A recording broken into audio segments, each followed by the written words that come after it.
নমস্কার। আজকের এই অত্যন্ত গুরুত্বপূর্ণ ভিডিওটিতে প্রতিটি ভিডিওই গুরুত্বপূর্ণ এই মুহূর্তে স্বাগত জানাই। আজকের ভিডিওর বিষয় দুটোই রিলেটেড, অবশ্যই দুটি বলবো না, একাধিকও হতে পারে, কারণ আলোচনাগুলো তো পরস্পরের সঙ্গে রিলেটেড। একটি শিরোনাম পশ্চিমবঙ্গ থেকে নির্বাচন করেছে, আরেকটি হচ্ছে বাংলাদেশের বিষয়।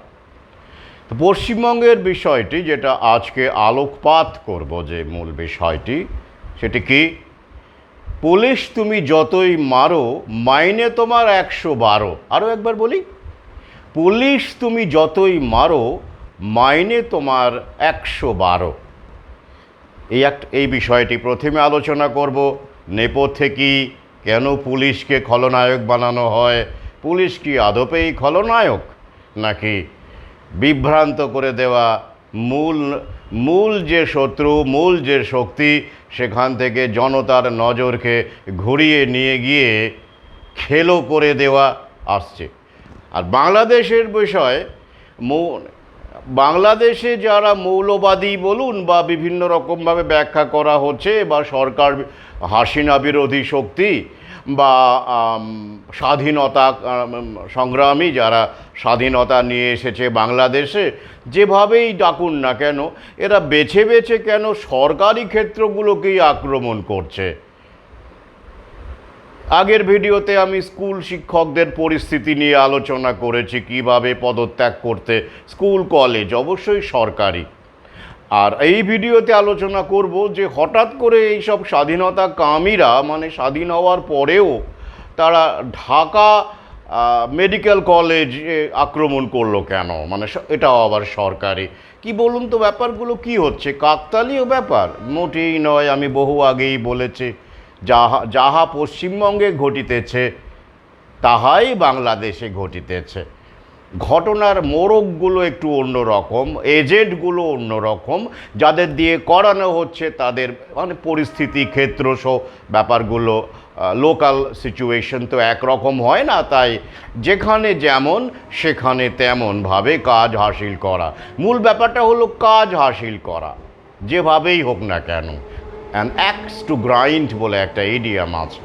হ্যাঁ, দরকার হলে কুড়ুল দিয়ে আপনি গুঁড়োর কাজটা করতে পারেন।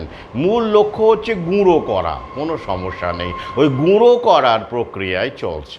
আসি তাহলে প্রথমে, কি পুলিশ তুমি যতই মারো মাইনে তোমার 112। কেন এটা করা হয়েছিল? প্রথমে আসুন দেখে নিন, আমরা দেখে নেই কখন এটা শুরু হলো। পথ চলা এই বিপ্লবী স্লোগানটির, অবশ্যই এটি বামপন্থী, আরও ভালো করে বললে মার্ক্সবাদী বিপ্লবী স্লোগান, যেটা 5 দশক আগে সিপিএমের সম্মানীয় নেতা হরেকৃষ্ণ কোঙার সাহেব, বা কোনার উচ্চারণও করা হয়, সাহেব বলেছিলেন, সাহেব বললে মার্জনা করবেন, কমরেড হরেকৃষ্ণ কোনার বলেছিলেন। আপনারা তার নাম শুনে থাকবেন, বিশিষ্ট ব্যক্তিত্ব, এবং তার আত্মীয় সহোদর সম্ভবত, যদ্দূর আমি জানি, বিনয় কোনার, তিনি আবার সাঁইবাড়ি ঘটনার সঙ্গে যুক্ত, পরবর্তীকালে আবার মন্ত্রী হয়েছিলেন, মানে তথ্য লিঙ্ক এরকমই বলছে আর কি। যাই হোক, সেটা ভিন্ন প্রসঙ্গ। এই ভিডিওর বিষয় সাঁইবাড়ি নয়, এই ভিডিওর বিষয় পুলিশ তুমি যতই মারো মাইনে তোমার 112। বেশ, তো সেইটি আবার এখন শোনা যাচ্ছে, মাঝে আবার শোনা গিয়েছিল সিদ্ধার্থ শঙ্কর রায়ের সময়, তো এই 70-এর দশকে আর কি। তো প্রশ্ন হচ্ছে যেটাই, যে যখন এটা আলোচিত, মানে হরেকৃষ্ণ কোনার সাহেব বলেছিলেন যখন এটি, তো তখন কিন্তু এই বামপন্থী মার্ক্সবাদী দল ক্ষমতায় ছিল না। তো পুলিশ তখন স্বাভাবিকভাবেই শত্রু এবং বিরোধী পক্ষের, মানে শাসকের অস্ত্র। সিদ্ধার্থ শঙ্কর রায়ের পুলিশ অত্যাচারী ছিল, কোনো সন্দেহ নেই, তেমনটাই তারা বলে। ব্যাপক অত্যাচার, মানে সে জরুরি অবস্থার ঘটনা আমরা জানি, অস্বীকারও করা যায় না, তাই তো ঘটনা আমরা জানি। কিন্তু প্রশ্ন হচ্ছে যে এই বামপন্থী দলটি যখন ক্ষমতায় এলো, মানে সিপিএম যখন ক্ষমতায় এলো, তখন কি সে পুলিশ তুলে দিল? তুলে দেয়নি তো। তুলে দিয়েছিল কি? তাহলে তখন পুলিশের ব্যাপারটা কি দাঁড়ালো? তারা মানে সাধু হয়ে গেল, সৎ হয়ে গেল। মানে বিরোধী দল বা বিরোধী শাসক যখন থাকছে, তখন তার পুলিশ পুলিশ তুমি যতই মারো মাইনে তোমার 112। মানে তখন কনস্টেবলের মাইনে ওই সময় 5 দশক আগে 112 টাকা ছিল, তেমনই নাকি মানে তথ্য বলছে, এবং সেই অনুযায়ী তিনি এটা বলেছিলেন, বিপ্লবী স্লোগান। বেশ, তো তারপরে যখন 34 বছর ক্ষমতায় থাকলো এই দলটি, মানে যেই দলের মুখপাত্র হিসেবে তিনি কথাটি বলেছিলেন, কমরেড হিসেবে বলেছিলেন, সেই দল কি পুলিশ ব্যবহার করেনি? আলবাত করেছে। এবং সেই 35 বছরের পুলিশের কাণ্ড কীর্তি, তারও একটা তথ্য আমাদের কাছে আছে। সেগুলো কি খুব সুন্দর, স্বর্গীয়, প্রীতিকর? না, তেমন নয়। কিন্তু নন্দীগ্রামের ঘটনায় না হয় চটি পড়া পুলিশ ছিল, কিন্তু নন্দীগ্রামে কি একমাত্র পুলিশ গুলি চালিয়েছিল? এমন তো নয়। ওই যে 21শে জুলাই কমিটি হয়েছে, সেক্ষেত্রেও তো মানে শোনা গেছে যে সেই সময় তো গুলি টুলি চালিয়েছিল। তো তখন ক্ষমতায় কারা ছিল? কি মুশকিল বলুন দেখি। সমস্যা, ব্যাপক সমস্যা। তো তাহলে পুলিশ তো তাদেরও ছিল। তাহলে কি দাঁড়াচ্ছে?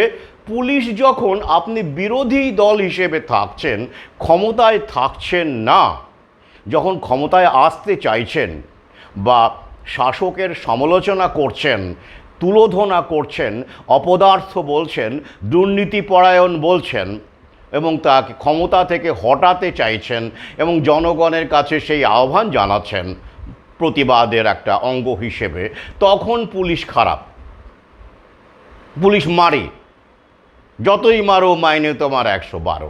কিন্তু যখন আপনি ক্ষমতায় আসছেন, তখন আপনি পুলিশ ব্যবহার করছেন, তখন কি? পুলিশ আমার সোনার দুলাল, কথাবার্তায় আবির গুলাল নাকি, চলনে বলনে আবির গুলাল, কে জানে বাবা, এরকম তো কেউ বানায়নি এখনো পর্যন্ত। অর্থাৎ পুলিশের ভাগ্যে সবসময় খারাপটাই জোটে। কি ব্যাপার বলুন দেখি। আরে বাবা, আপনি যখন বিরোধী দলে আছেন, মানে বিরোধিতা করছেন, কারণ অপোজিশনে আছেন, তখন আপনি পুলিশকে গালাগাল দিতেই পারেন, সে অধিকার আপনার আছে। আপনি প্রতিবাদ করছেন, সেই প্রতিবাদী মিছিলে পুলিশ লাঠিপাটি চালাচ্ছে, যদিও প্ররোচনা দেওয়া হয়, সে আমি নিজের চোখে দেখেছি। আমি যখন আন্দোলন আমিও তো করেছি, ছাত্র জীবনে আমিও বামপন্থী রাজনীতি করেছি। তো সেই সময় কি হতো সেটাও আমি জানি, সেটা আমার চোখের সামনেই ঘটেছে। আমারও অংশগ্রহণ টুকটাক ছিল, সেসব তো ঘটনা আমরা জানি। হ্যাঁ, আসছি এক এক করে। তো সেই ক্ষেত্রে তো যাই হোক, যা পুলিশ মারধর করে, কিন্তু ক্ষমতায় আসার পরে যখন পুলিশকে আপনি কাজে লাগাচ্ছেন শাসনকে প্রতিষ্ঠিত করতে, সেটা যদি আবার 34 বছরের হয়, 44 বছরের হয়, 100 বছরের হয়, বা এই যে লেনিনের মতো আর কি সর্বহারার এক নায়কতন্ত্র যেটা এতদিন ধরে হয়, এত বছর ধরে হয়, তো তখন পুলিশ তো এক সুন্দর কাজ করছে, মানে আপনার হয়ে কাজ করছে, আপনার দলের হয়ে কাজ করছে, আপনার প্রশাসনের হয়ে কাজ করছে। তখন পুলিশকে নিয়ে দুটো ভালো কথা লেখা যায় না? একটু সুন্দর করে এই ছন্দ মিলিয়ে, সুর মিলিয়ে, তাই তো? এটা সুন্দর করে, মানে পুলিশও খুশি হয়।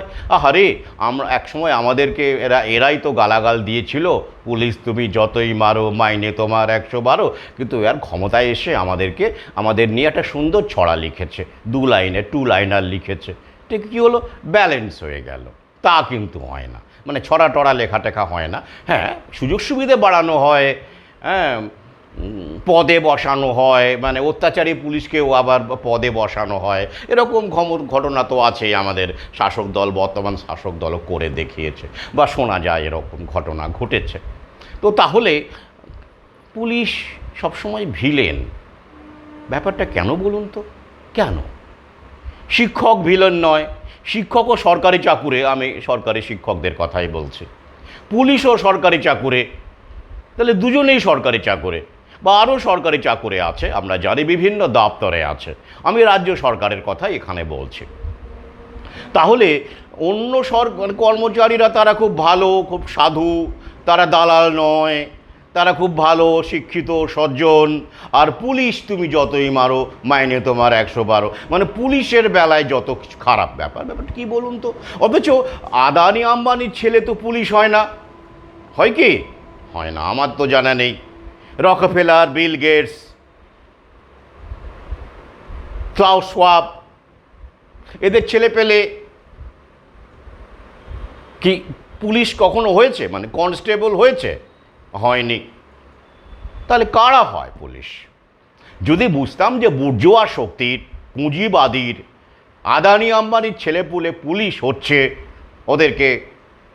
ওদের বিরুদ্ধে প্রতিবাদ করতে হবে, ওরা হচ্ছে দালাল। দালাল, কারণ দালালের ছেলেপেলে এরা হলো বুর্জোয়ার ছেলেপেলে, পুঁজিপতির ছেলেপেলে, তাই এরা পুলিশ, তাই এদের বিরুদ্ধে গর্জে উঠুন। তা তো নয়। আমি তো তদ্দূর জানি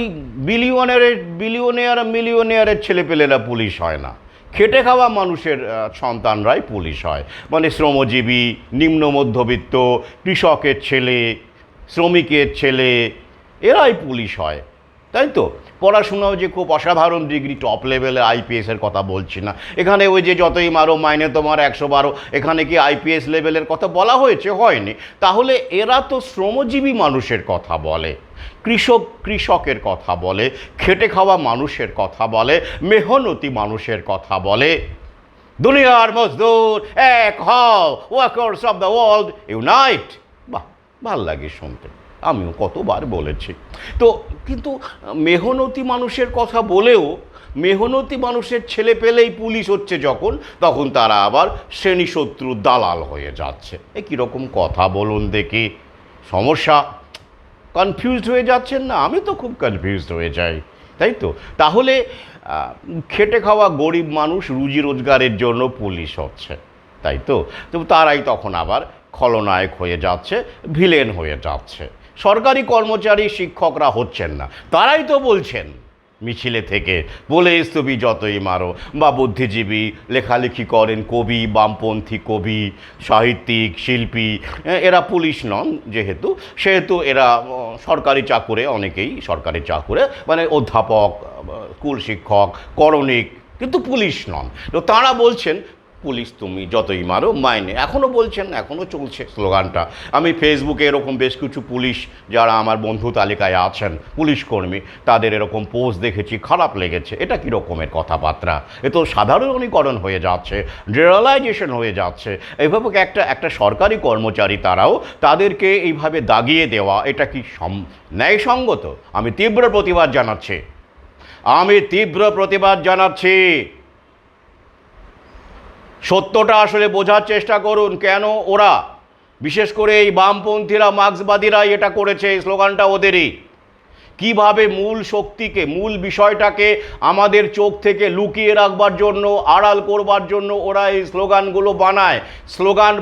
স্লোগানে ওরা যথেষ্ট পটু। হ্যাঁ, এইসব স্লোগান এক সময় আমিও লিখেছি, বিভিন্ন রকমের স্লোগান। আসুন একটু গভীরে যাই। আচ্ছা, এই যে যুবক যুবতীদেরকে দিয়েও বলানো হচ্ছে, আমি বলানোই বলবো, কারণ বেশিরভাগেরই আমাদের মধ্যে যারা রয়েছে তারা রাজনৈতিক দলের কার্যকলাপ, জায়নিক শক্তির কার্যকলাপ, এগুলো আমরা জানি না। আমরা ওই মিডিয়া বলছে বা আমার দাদা বলছে, একসময় আমারও দাদা ছিলেন, মার্ক্সবাদী দাদা ছিলেন, আমি যখন ক্লাস 9-এ পড়ি। তো সে কাহিনী আমার অনেক ভিডিওতে বলেছি, কিছু কিছু লেখাপত্রেও রয়েছে। তো যাই হোক, তো সেইভাবে তারা বলেন। কিন্তু এরাই যখন সুযোগ, মানে চাকরি বাকরির চেষ্টা করেন, সরকারি চাকরির চেষ্টা করেন, এরাই তো আবার পুলিশে অ্যাপ্লাই করেন তো। তাহলে কি দাঁড়ালো? টুকুস করে একটা ভণ্ডামি হলো না? টাকুস ভণ্ডামি। তাহলে আপনি যে পেশাটাকে গালিগালাজ করছেন, পুলিশ, বিশেষ কোনো পুলিশ কর্মী নয়, পুলিশকে আপনি, পুলিশ ব্যাপারটাকে, এই দপ্তরটাকেই, মানে বিশেষ করে এই শ্রেণী যারা পথে ঘাটে, আইপিএসরা তো আর লাঠি নিয়ে দাঁড়িয়ে থাকে না, ব্যারিকেডে তারা দাঁড়িয়ে থাকে, এই সাধারণ কনস্টেবল, সাধারণ পুলিশ। তো তাদেরকে আপনি গালাগাল করবেন, আবার আপনি চাকরি বাকরির সুযোগ পেলে রাত জেগে লাইনে দাঁড়িয়ে পড়বেন। সরকারি চাকরি বলে কথা না, কীরকম ভণ্ডামো না? তখন কি অ্যাপ্লিকেশনগুলো ফাঁকা পড়ে থাকে, পদগুলো মানে কেউ করে না? এরকম বহু আমি কমরেডকে দেখেছি, বামপন্থীকে দেখেছি, যারা যুব অবস্থায়, ছাত্র অবস্থায় পুলিশকে গালিগালাজ দিয়েছে, হাতাহাতি পর্যন্ত করেছে, তারা এখন পুলিশে চাকরি করছে তো, অস্বীকার করতে পারেন। শুধু তাই নয়, টপ লেভেলে আবার তারা পুলিশ হয় না, মানে টপ লেভেলের মার্ক্সবাদীরা পুলিশ হয় না। তারা কি বলে? আরেকটা স্লোগান আছে দেখবেন, মার্কিন সাম্রাজ্য নিপাত যাক, সাম্রাজ্যবাদীর কালো হাত ভেঙে দাও, গুড়িয়ে দাও। এটা এখন অবশ্যই এটা বলে না ওরা এই মুহূর্তে, এখন পুলিশটা ফিরে এসেছে, দেখা যাক বলে কি না পরে।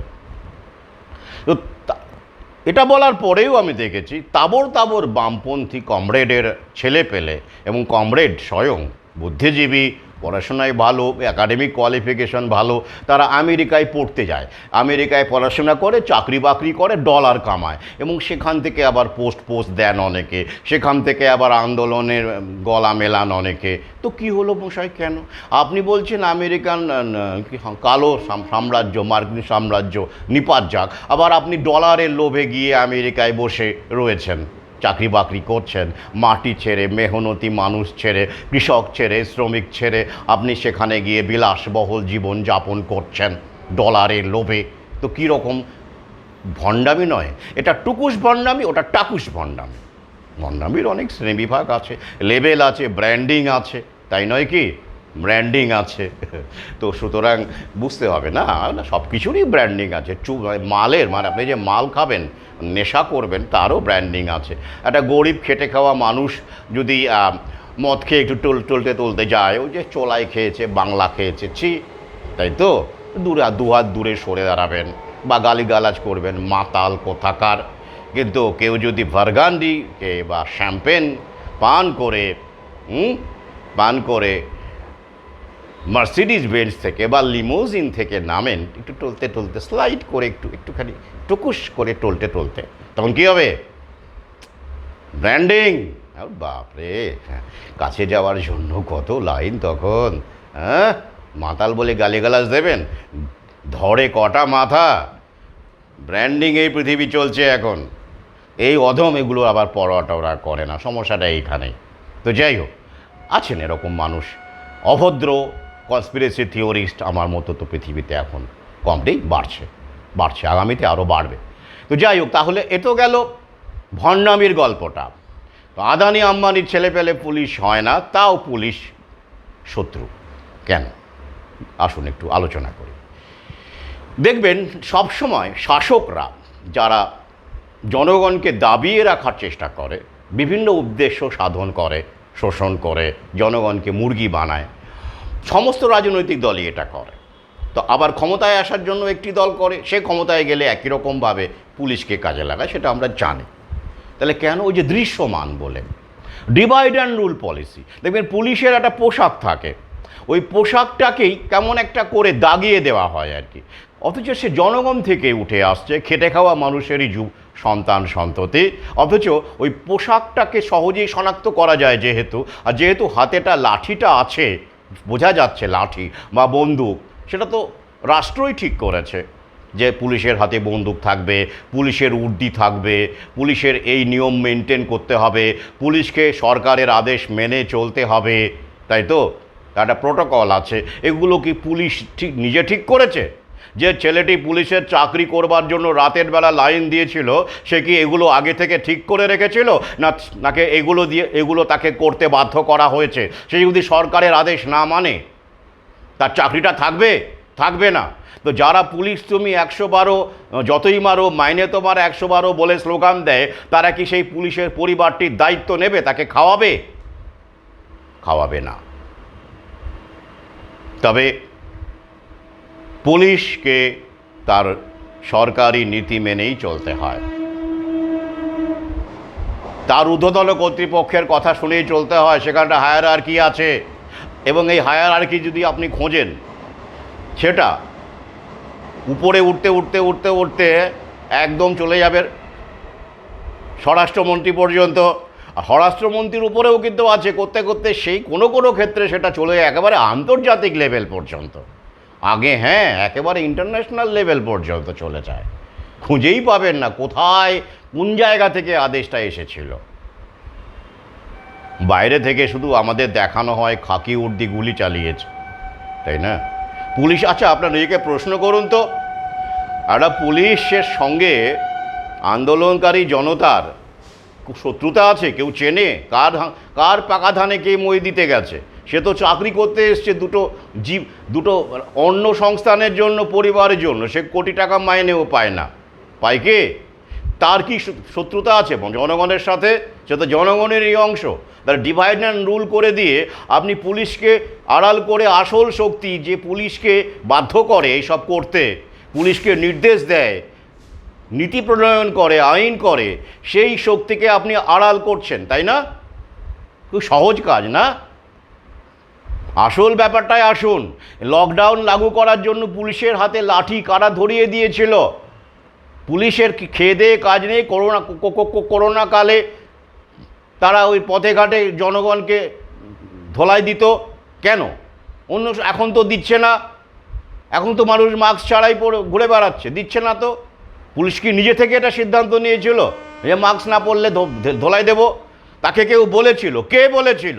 এই খোঁজ করতে করতে কোথায় চলে যাবেন কল্পনা করতে পারবেন না, কোথায় চলে যাবেন। তাই আমি আবেদন রাখছি, এই ধরনের স্লোগানে বিভ্রান্ত হবেন না, বিভ্রান্ত হবেন না। জনগণকে, পুলিশকে জনগণ থেকে বিচ্ছিন্ন করে দিয়ে, শুধু এরকম নয়, ডিভাইড অ্যান্ড রুলের খেলা অনেক আছে। এদিকে পুলিশ, এদিকে সরকারি কর্মচারী। শিক্ষকরা খুব ভালো, দুর্নীতি করেন না, দারুণ সুন্দর। পুলিশ মানেই হলো খারাপ, এরকম একটা জনগণের মধ্যে। পুলিশ মানেই ঘুষখোর। আরে শিক্ষকরা ঘুষ খায় না, কিছু মনে করবেন না। সুযোগ পেলে এরকম অনেক ঘটনা আছে। হেডমাস্টার মহাশয়দের মিড ডে মিলের কীর্তি নিয়েও অনেক কাহিনী আছে, আছে না? অনেক কিছু আছে।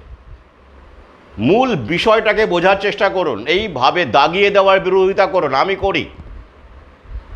আমার সঙ্গে অনেক পুলিশের সম্পর্ক আছে, হোয়াটসঅ্যাপে কথা হয়। অনেক বিএসএফের সম্পর্ক আছে, হোয়াটসঅ্যাপে কথা হয়, ফোনে কথা হয়।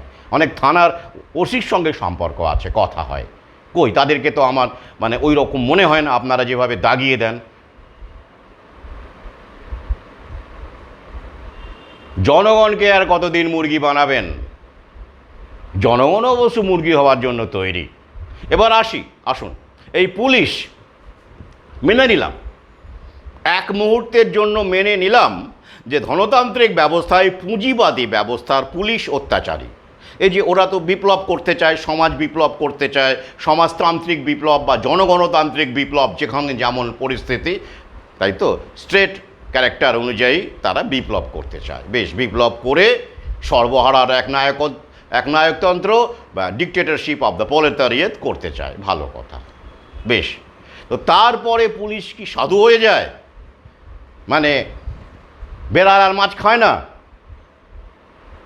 না, তথ্য কিন্তু তা বলছে না। আসুন আমরা দেখি, পৃথিবীর প্রথম সর্বহারার একনায়কতন্ত্র ভ্লাদিমির ইলিচ উলিয়ানভ লেনিনের নেতৃত্বে বলশেভিক বিপ্লব, যেটা নভেম্বর বিপ্লব নামে পরিচিত, পুরনো ক্যালেন্ডারে অক্টোবর রেভলিউশন, এটি সোভিয়েত ইউনিয়নে 1917 সালে ঘটেছিল।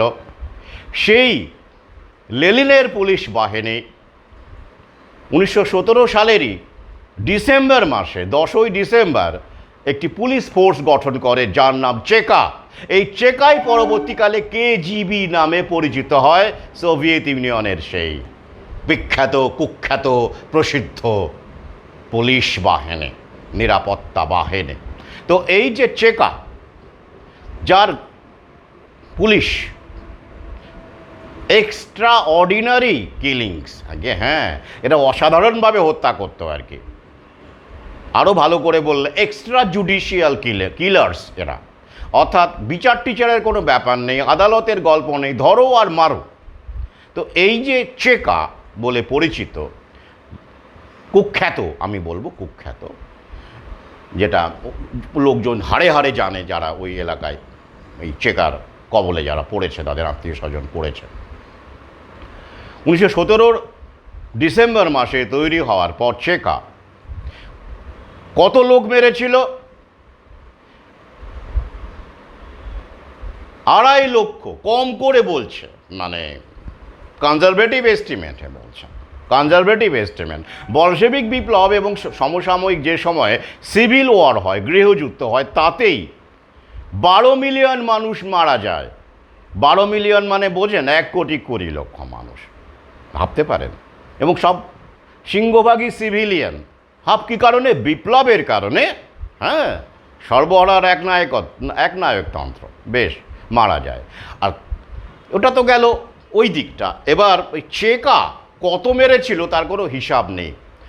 ঐতিহাসিক জেমস রায়ান একটু কম করেই বলছেন। উনি বলছেন যদি কম করেও ধরি আমরা, প্রতি বছর মানে 1917 থেকে 2022 পর্যন্ত, মানে 1922 পর্যন্ত এই সময়টাতে, এই সময়টুকু, শুধু এইটুকু সময়, বাকি পরের সময় উনি জাননি, এইটুকু সময়েই প্রতি বছর 28 থেকে 30,000 মানুষ চেকার বলি হতো। অর্থাৎ বিনা বিচারে এই চেকা পুলিশ তাদেরকে হত্যা করত। তথ্য তাই বলছে, চাইলে লিঙ্ক দিয়ে দেব, কত চাই। এসব তথ্য সেই সময়ে লেনিন যেহেতু জেকব স্কিপ অর্থাৎ জায়নিস শক্তি, জেকব স্কিপের ফান্ডিং এবং আরও সেই সময় যারা ছিলেন তাদের ফান্ডিংয়ে ক্ষমতায় এসেছিলেন এবং বিপ্লবকে প্রমোট করেছিল ওরা অর্থ দিয়ে, মিলিয়ন মিলিয়ন মার্ক দিয়ে, মিলিয়ন মিলিয়ন ডলার দিয়ে, যখন যেটা তখন ওগুলো চেপে দেওয়া হয়েছিল। পরবর্তীকালে সোভিয়েত ইউনিয়নে যখন স্ট্যালিন বিরোধিতা শুরু করে এই জায়নিস শক্তির, সে নিজের মতো চলতে চায়, সেটা আমি বলেছি বহুবার, তখন আস্তে আস্তে আস্তে আস্তে এই তথ্যগুলো বাইরে পেরোতে শুরু করে। বিশেষ করে কোল্ড ওয়ারের পরিসমাপ্তির পরে এই তথ্যগুলো আমাদের সামনে আসতে শুরু করে এবং সোভিয়েত ইউনিয়নের পতনের পর থেকে। তাহলে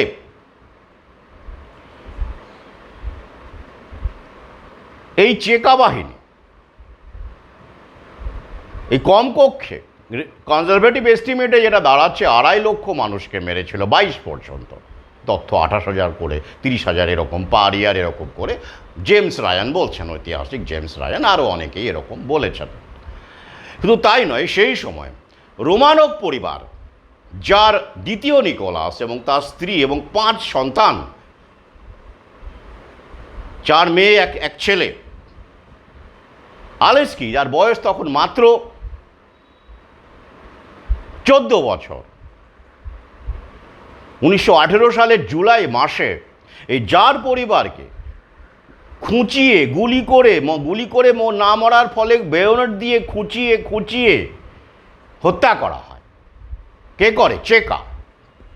শুধু এরা নয়, সেই সময়ে যাদের ওদের অপছন্দ হয়েছে, রাজ পরিবারের মনে হয়েছে বা প্রতি বিপ্লবী বলে মনে হয়েছে, বিপ্লবের শত্রু বলে মনে হয়েছে, ধনী বলে মনে হয়েছে, বুর্জোয়া বলে মনে হয়েছে, সবাইকেই নৃশংস অমানবিকভাবে হত্যা করা হয়েছে সেই সময়। সব ডকুমেন্টেড তথ্য আছে। গ্রিগরি রাসপুটিন বইতে এই চেকার কার্যকলাপের ব্যাপারে উঠে এসেছে তথ্য সহকারে, কিভাবে এই জার পরিবারকে হত্যা করা হয়েছিল, একেবারে বিশদ তথ্য সহকারে লিখেছে। এগুলো মানুষের জানা উচিত বলে আমি মনে করি। উচিত। শুধু এই বিশেষ মতবাদের দলটি নয়, আরও বিভিন্ন বিষয়ে আমি অনেক তথ্য সত্য প্রকাশ্যে এনেছি, সেটা আপনারা জানেন।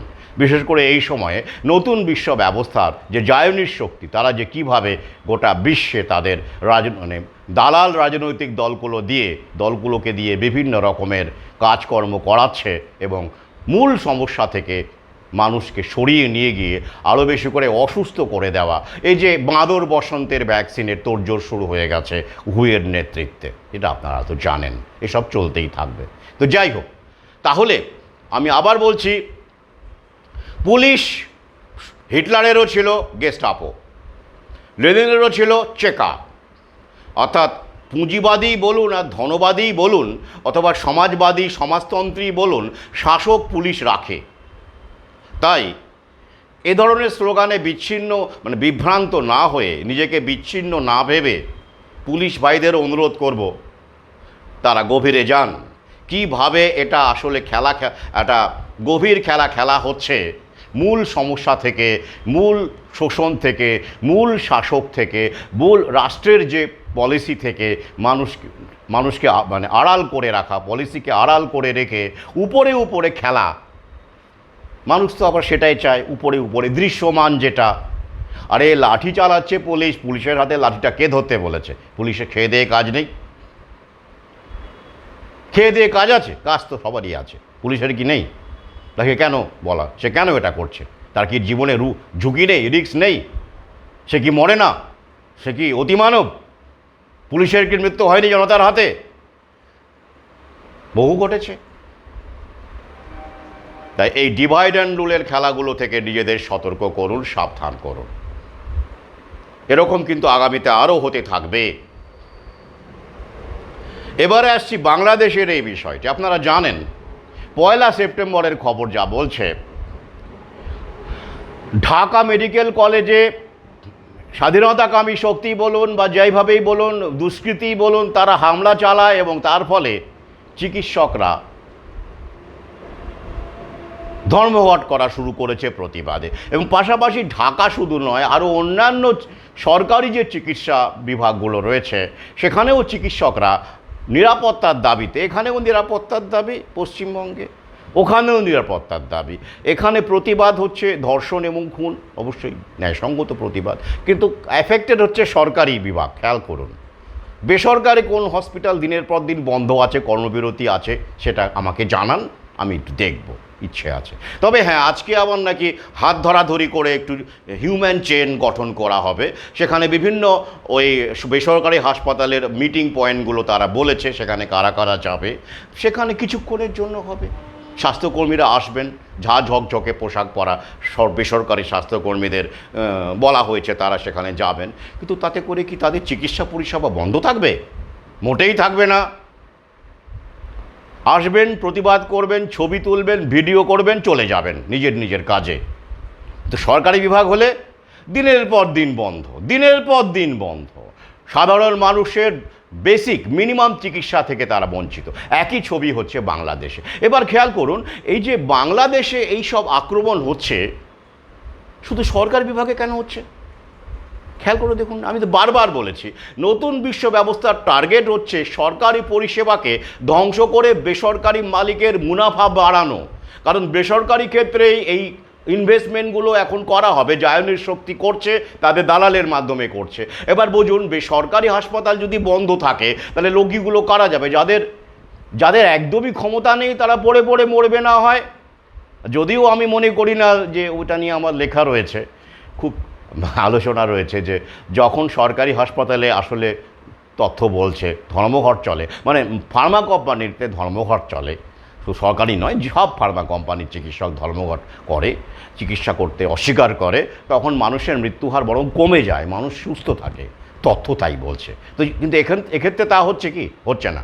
বেসরকারি কিন্তু খোলা আছে, সরকারি চিকিৎসা বিভাগ বন্ধ। কেন? তাহলে কি হবে? রোগীগুলো কোথায় যাবে? বেসরকারিতে যাবে।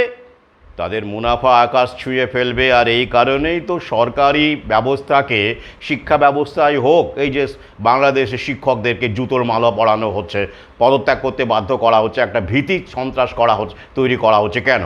বেসরকারি স্কুলগুলো দমদম মডেল স্কুল থেকে শুরু করে যেসব ভার্সিটি আছে, ব্র্যান্ডেড ভার্সিটি, সেখানে হামলা হচ্ছে, সেখানে শিক্ষকদের জুতোর মালা পরানো হচ্ছে। হবে না, হবে না, এখানে হচ্ছে।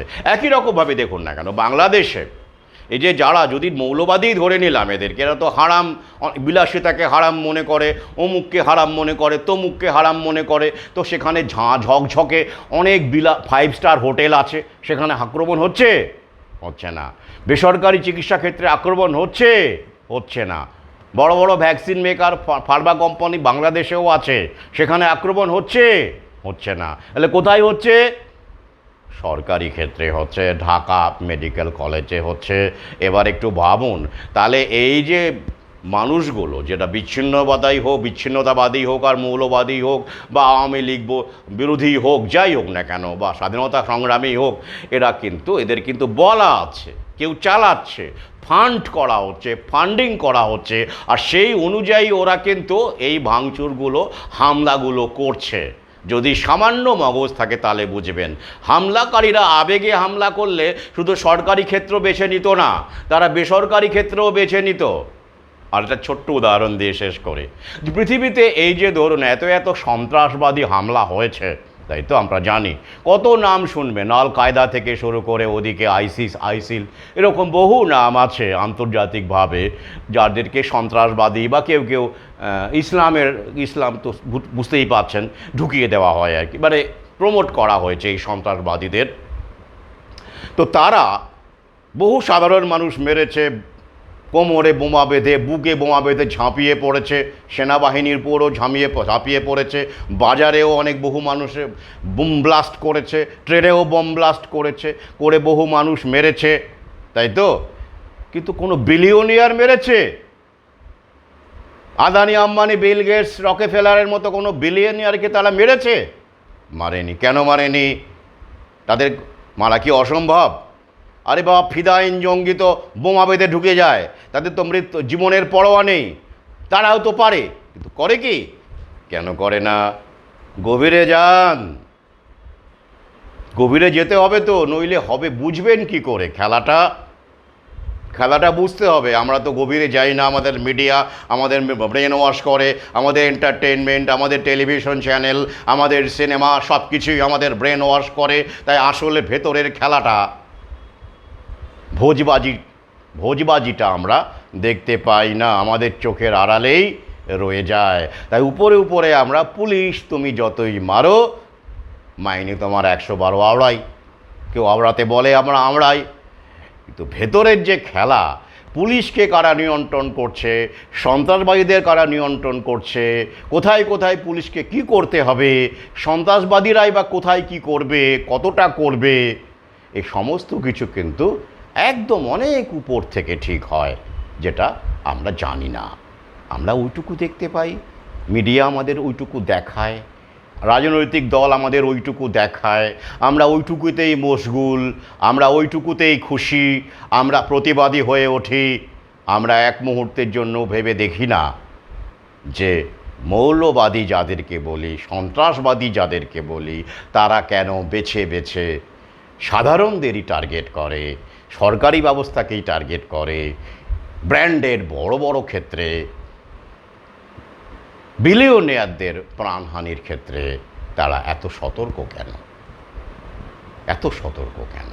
আর WTCর কথা যদি কেউ বলেন, ওয়ার্ল্ড ট্রেড সেন্টার, ওটা করানো, আমি দ্বিতীয় খণ্ডে লিখেছি, ওটা ওখানকার লোকই, ইঞ্জিনিয়াররাই বলেছেন, ওটা ওই প্লেন ঢুকিয়ে নাকি ধ্বংস করেছে, এরকম অনেক ব্যাপার আপনাদেরকে দেখানো হয়েছে। কিন্তু WTCর কাহিনীটা আসলে অনেক আলাদা। এই নিয়ে বহু আলোচনা আছে, বহু লেখালেখি আছে, আমিও লিখেছি, দ্বিতীয় খণ্ড যারা পড়েছেন তারা জানেন, আরও বহু ডকুমেন্টারি হয়েছে, লেখালেখি হয়েছে। আর তাই কিন্তু ওই যে সাধারণ মানুষ তো জানে না, জানে কি? জানে না। আমরা জানি যারা এগুলো নিয়ে চর্চা করে। সাধারণ মানুষ কোনটা জানবে? ওই যে